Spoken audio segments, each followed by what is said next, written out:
আইমান সাদিক সারাটা জীবন বাংলাদেশ সরকারের চামচামি করে আসছে। এই আইসিটি মন্ত্রী থেকে শুরু করে বিভিন্ন মন্ত্রীদের বিভিন্নভাবে উনি চামচামি করে আসছে। আজকে যখন কোটা সংস্কার বিরোধী আন্দোলনের সাথে উনি একাত্মতা পোষণ করছে, ওনার 5 কোটি টাকার যে বরাদ্দ ছিল, বিনিয়োগ যে বরাদ্দ ছিল, ওইটাকে ওনারা ক্যান্সেল করে দিচ্ছে। So that's how they will be reacting to each and every individual those are actually standing against their actions.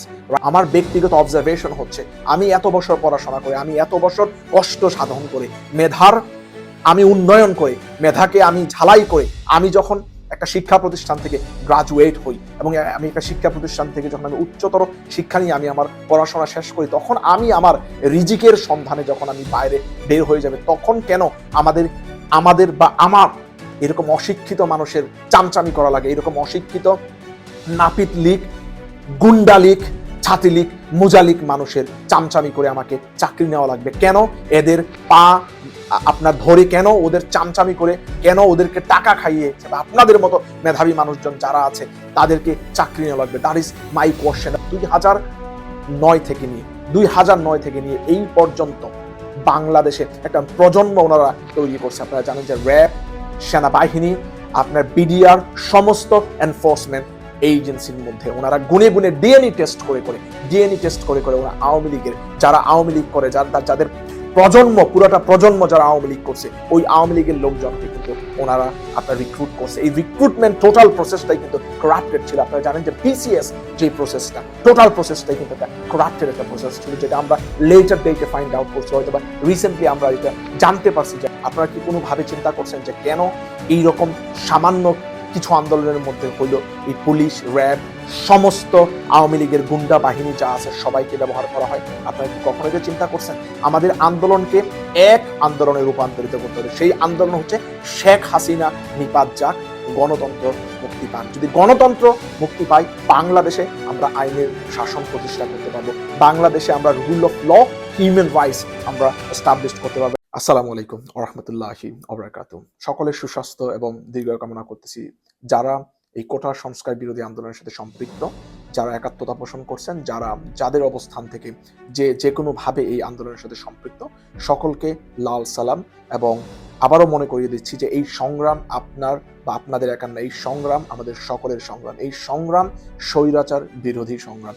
এই সংগ্রাম শুধু কোটা সংস্কারকে আপনার পুনর্বহাল করছে, ওইটাকে আবার বাতিল করার আন্দোলন না। এই আন্দোলন হচ্ছে স্বৈরাচার বিরোধী আন্দোলন। এই আন্দোলনকে যদি আমরা স্বৈরাচার বিরোধী আন্দোলন হিসেবে রূপান্তরিত করতে না পারি, এই সমস্যা, এই যে প্রবলেম আমরা ফেস করতেছি day by day, today or tomorrow, weekly, monthly আমরা যে সমস্যাগুলি ফেস করতেছি, এই মাসে এই সমস্যা, পরবর্তী মাসে আরেক সমস্যা, এই সমস্যা কখনোই সমাধানের আলো দেখবে না। কারণ বাংলাদেশে একটা পাতানো নির্বাচন হয়ে গেছে। আপনারা জানেন এই পাতানো নির্বাচনের পরে আমরা ঐক্যবদ্ধভাবে সকলে কথা বলতে পারি না, যে যার অবস্থান থেকে নিজের চিন্তা করছি। এখন দেখেন এই সমস্যাগুলি আমাদের সকলের ঘরে চলে আসছে, এই সমস্যাগুলি আমাদের সকলের দরজায় কড়া নাড়তেছে। এখন আমাদের আসলে বসে থাকার আর কোনো সময় নাই। এখন আমাদের নিজের চিন্তা করলে আর হবে না। এখন সর্বোপরি আপামর জনতার চিন্তা করতে হবে, বাংলা দেশের চিন্তা করতে হবে। যে বাংলাদেশের জন্ম আপনার হয়েছিল 1971-এ একটা রক্ত শ্লান্ত যুদ্ধের মাধ্যমে। সেই রক্ত শ্লান্ত যুদ্ধের ন্যায় যারা বর্তমানে বাংলাদেশে কোটা সংস্কার বিরোধী আন্দোলনের সাথে একাত্মতা পোষণ করছেন, যারা এই আন্দোলনকে প্যাট্রোনাইজ করতেছেন, যারা এই আন্দোলনকে সহযোগিতা করতেছেন, ওই আন্দোলন যেন সফলতায় রূপ নেয়, আমি সকলকে আমার পক্ষ থেকে ব্যক্তিগতভাবে আমি অ্যাজ অ্যান ইন্ডিভিজুয়াল লাল সালাম। এবং আপনাদের এই আন্দোলন, আপনাদের এই একাত্মতা, আপনাদের এই ইউনিটি ইনশাল্লাহ বাংলাদেশে একটা স্মরণীয় ঘটনা হয়ে থাকবে, বাংলাদেশে একটা স্মরণীয় মুহূর্ত হিসেবে ইনশাল্লাহ এটাকে এন্ট্রি করা হবে। আপনারা জানেন যে ছাত্র সংগঠন বা ছাত্র আন্দোলন হচ্ছে বাংলাদেশের অন্যতম শক্তিশালী আন্দোলন। ছাত্ররা যখন কোনো বিষয় নিয়ে আন্দোলন করে, ছাত্ররা যখন কোনো বিষয় নিয়ে কথা বলে, অ্যাড্রেস করে, ওই আন্দোলন কিন্তু অনেক ত্বরান্বিত হয়, ওই আন্দোলন কিন্তু সফলতার মুখ দেখতে পায়। কারণ ছাত্র যারা মোটামুটি ছাত্র লেভেলাইজ করা হয়, যাদেরকে ছাত্র বলা হয়, মোটামুটি ছাত্র সকলেই কিন্তু ইয়াং মানুষজন, তরুণ প্রজন্ম, নতুন প্রজন্ম। এই নতুন প্রজন্মের ভাবনা কিন্তু নতুন, এই আগামী প্রজন্মের ভাবনা কিন্তু আপ টু ডেট, এই আগামী প্রজন্মের ভাবনা কিন্তু হচ্ছে সাধারণ মানুষ কেন্দ্রিক, এই আগামী প্রজন্মের ভাবনা কিন্তু হচ্ছে ন্যায় এবং নীতির পক্ষে। যার কারণে যখন ছাত্ররা আন্দোলন করে, এই আন্দোলনকে ট্যাকেল দিতে বাংলাদেশের এই স্বৈরাচার সরকার সমস্ত এনফোর্সমেন্ট এজেন্সিকে ব্যবহার করে।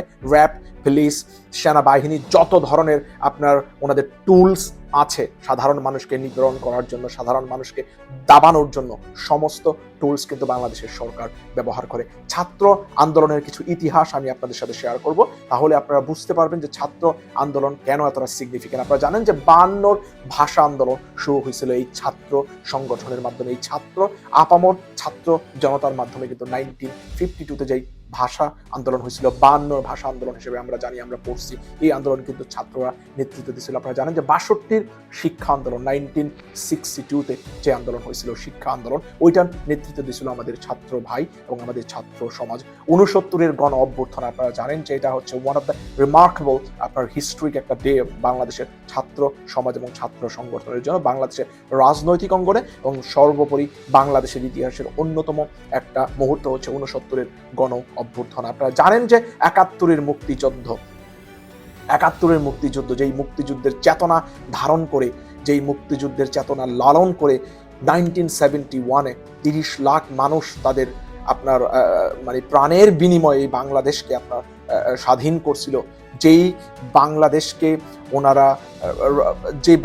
ওনারা রাষ্ট্রীয় ভাষা বাংলাকে প্রতিষ্ঠিত করছিল, সেই 1971-এর রক্তস্নান্ত একটা যুদ্ধের মাধ্যমে অর্জিত বাংলাদেশের যেই মূল ধারা ছিল সাম্য, মানবিক মর্যাদা, সামাজিক ন্যায় বিচার, যেই আপনার স্লোগানকে ধারণ করে বাংলাদেশ স্বাধীন হয়েছিল, সেই স্লোগানের ধারে কাছেও বর্তমান বাংলাদেশের আপামর মানুষজন বা বর্তমান বাংলাদেশের যে ডিকটেটর, বর্তমান বাংলাদেশের যেই সরকার প্রধান, এই স্লোগানের ধারে কাছেও কিন্তু বর্তমানে বাংলাদেশের সরকার প্রধান নাই, যিনি দামি নেত্রী, দামি প্রধানমন্ত্রী, মানুষের ঘাড়ে যিনি চেপে বসে আছে, নির্বাচিত নয়, ভোটারবিহীন একটা সরকার, একদম পাতানো সাজানো গোছানো একটা নির্বাচনের মাধ্যমে যিনি সেট করে প্রিডিটারমাইন্ড একটা ইলেকশনের মাধ্যমে ক্ষমতাকে প্রলং করে ধরে আছে, এই আপনার অনির্বাচিত সরকার কিন্তু মুক্তিযুদ্ধের যে চেতনা, সাম্য, মানবিক মর্যাদা, সামাজিক ন্যায় বিচার, এর ধারে কাছেও কিন্তু এই ডিকটেটর নাই। 90-এর স্বৈরাচারী বিরোধী আন্দোলন, আপনারা জানেন যে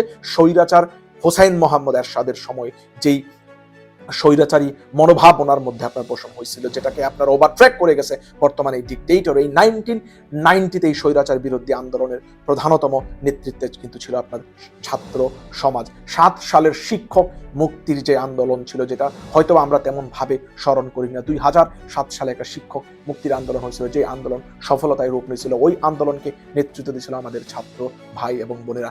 বেসরকারি বিশ্ববিদ্যালয়ের নো ভ্যাট, উচ্চশিক্ষার জন্য ভ্যাট নির্ধারণ করা হয়েছিল 2015 সালে।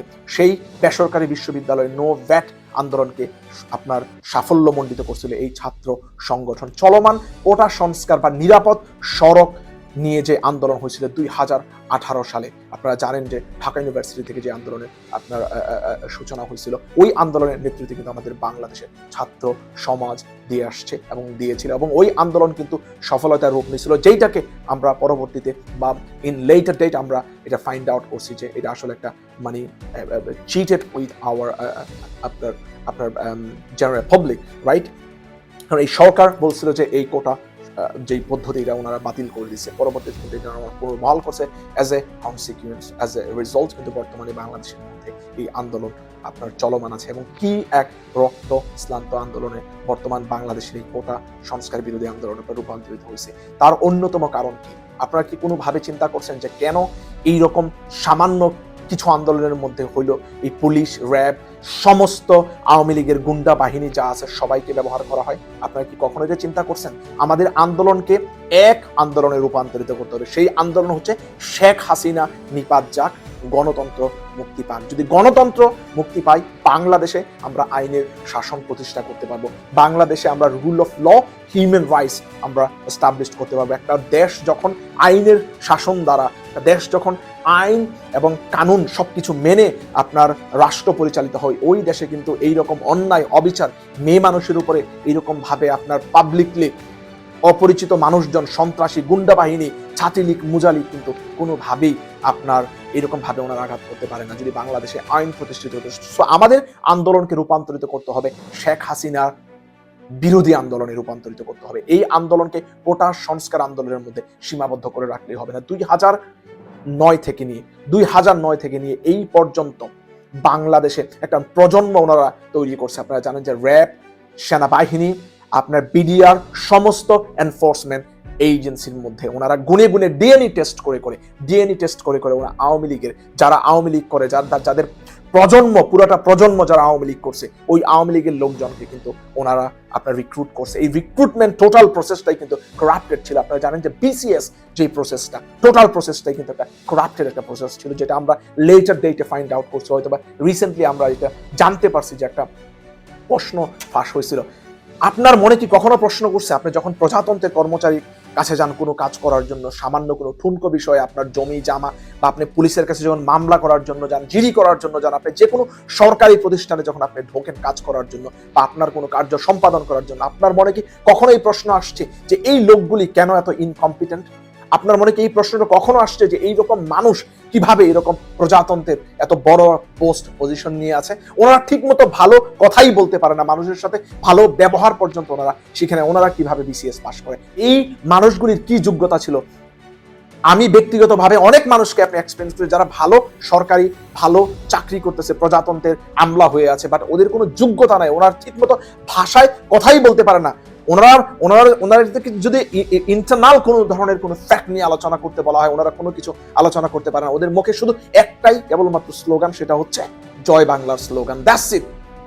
আমার প্রশ্ন হচ্ছে, আমার ব্যক্তিগত অবজারভেশন হচ্ছে, আমি এত বছর পড়াশোনা করে, আমি এত বছর কষ্ট সাধন করে, মেধার আমি উন্নয়ন করে, মেধাকে আমি ঝালাই করে, আমি যখন একটা শিক্ষা প্রতিষ্ঠান থেকে গ্রাজুয়েট হই এবং আমি একটা শিক্ষা প্রতিষ্ঠান থেকে যখন আমি উচ্চতর শিক্ষা নিয়ে আমি আমার পড়াশোনা শেষ করি, তখন আমি আমার রিজিকের সন্ধানে যখন আমি বাইরে বের হয়ে যাবে, তখন কেন আমাদের বা আমার এরকম অশিক্ষিত মানুষের চামচামি করা লাগে? এরকম অশিক্ষিত নাপিত লীগ, গুন্ডা লীগ, ছাতি লীগ, মুজালিক মানুষের চামচামি করে আমাকে চাকরি নেওয়া লাগবে কেন?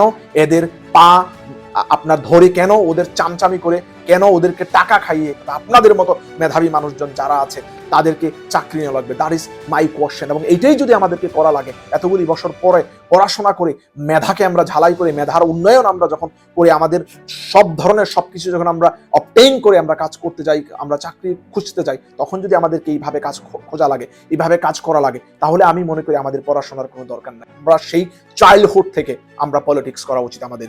আমরা কিভাবে মানুষের চামচামি করতে হয়, কিভাবে চামচামি করে আমাদের পদোন্নতি করা যায়, কিভাবে আরেকজনের তোষামতি করে আমরা আমাদের পদোন্নতি করতে পারি, ওই দিকে আমাদেরকে মনোনিবেশ করা জরুরি আমি মনে করি। এতগুলি বছর কষ্ট করে, বাবা মার টাকা পয়সা খরচ করে আমরা পড়াশোনা করে যখন চাকরি করতে যাব, মেধা যখন ওই জায়গার মধ্যে মূল্যায়িত হবে না, ওই জায়গার মধ্যে যখন কোটা এবং ওই জায়গার মধ্যে যখন এরকম ছাত্রলীগ, গুন্ডা লীগ, মুজালীগ, ছাতি লীগ, এদের কোটায় যখন ওনারা চাকরি পেয়ে যাবে, অযোগ্য অশিক্ষিত মূর্খ মানুষজন যখন আপনার প্রজাতন্ত্রের ঘাড়ে বসে সরকারি টাকা লুট করে কোটি কোটি টাকার সম্পদ বাইরে পাচার করে দিবে, তখন আমি মনে করি আমাদের মতো মানুষ আর পড়াশোনা করে চাকরি করার যেই আশা আমরা বুনে বড় হই, এই আশা আসলে আর আমাদের মধ্যে থাকা উচিত না। আমাদের উচিত এই চামচামি শিখা, আমাদের উচিত এই রাজনীতি করা, আমাদের উচিত এই দুর্নীতি এবং দুর্বৃত্তায়নের সাথে সম্পৃক্ত হয়ে এই দেশটাকে লুট করা। That's it. কারণ এটা ছাড়া আমাদের হাতে আর কোনো কাজ নাই, এটা ছাড়া আমাদের হাতে আর কোনো উপায় নাই। একমাত্র উপায়, বাংলাদেশের মানুষ যদি কোনোভাবে বর্তমানে স্বাচ্ছন্দ্যপূর্ণ জীবন যাপন করে থাকে, সেটা হচ্ছে যারা প্রবাসী আছে, প্রায় 2 কোটি প্রবাসী বাংলাদেশি পৃথিবীর বিভিন্ন জায়গার মধ্যে আনাচে কানাচে ছিটিয়ে আছে। আপনারা জানেন এই প্রবাসী আয়ের মাধ্যমে বাংলাদেশের এই চাকা আজকে সচল আছে। গার্মেন্টস পণ্য ওনারা বাইরে রপ্তানি করে বাংলাদেশের এই অর্থনৈতিক চাকাকে ওনারা সচল রাখছে। এই 2টা আয়ের মাধ্যমে বাংলাদেশ চলে, এই 2টা আয়ের মাধ্যমে বাংলাদেশ দাঁড়ায় আছে। অথচ এই চোরের দলেরা, এই চোরের দালালরা, এই চোরের সাথে সম্পৃক্ত সমস্ত লিয়াজু চোর বাটপারগুলি হাজার হাজার কোটি কোটি টাকা বাংলাদেশের ভূখণ্ড থেকে বিদেশে পাচার করে দেয়। সাধারণ মানুষের আন্দোলনের মধ্যে ওনারা অস্ত্র ব্যবহার করে, সাধারণ ছাত্র আন্দোলনের মধ্যে ওনারা আপনার বিভিন্ন ধরনের মেশিনারিজ আপনার অস্ত্র ব্যবহার করে সাধারণ মানুষকে এরকম ভাবে ক্ষতিগ্রস্ত করতেছে। এবং বাংলাদেশের এই পুরা যুব সমাজ, এই তরুণ সমাজকে ওনারা ধ্বংসের শেষ প্রান্তে নিয়ে গেছে। ওনারা চাচ্ছে ওনাদের প্রজন্ম শুধু গুন্ডালিক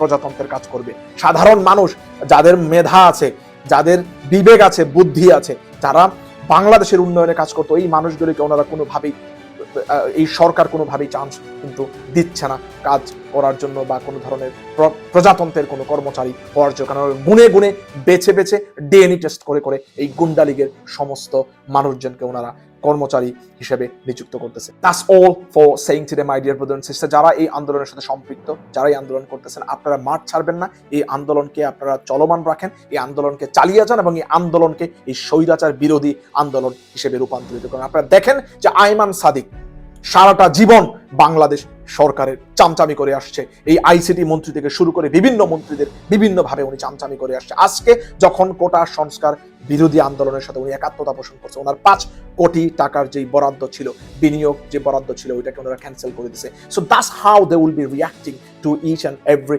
individual those are actually standing against their actions, right? আপনারা যারা আজকে মনে করতেছেন আপনি অনেক ভালো কিছু করতেছেন, ভালো জায়গার মধ্যে আছেন, সরকারের প্রজাতন্ত্রের ভালো চাকরি করতেছেন, আপনি আজকে সত্যের পক্ষে অবস্থান নিয়ে দেখেন যে আপনার ওই পজিশন থাকে কিনা, আপনার ওই অবস্থান আপনি ধরে রাখতে পারেন কিনা। আপনি যদি ওই অবস্থান ধরে রাখতে না পারেন, তার মানে হচ্ছে আপনি মিথ্যার ঝুলি নিয়ে আছেন এবং আপনি মিথ্যার মধ্যে আছেন এবং আপনি ছল চাতুরি করে, 2 নম্বরই করে, বাটপারি করে আপনি আপনার পেট চালাচ্ছেন, যেটা আপনার জন্য লজ্জাজনক, আপনার পরিবারের জন্য লজ্জাজনক। যে মা আপনাকে গর্ভে ধারণ করছে, ওই মার জন্য এই ভাবনা, এই মার জন্য আপনার মতো সন্তান লজ্জাজনক। That's all for saying today, my dear brother and sister. Assalamu alaikum wa rahmatullahi wa barakatuh.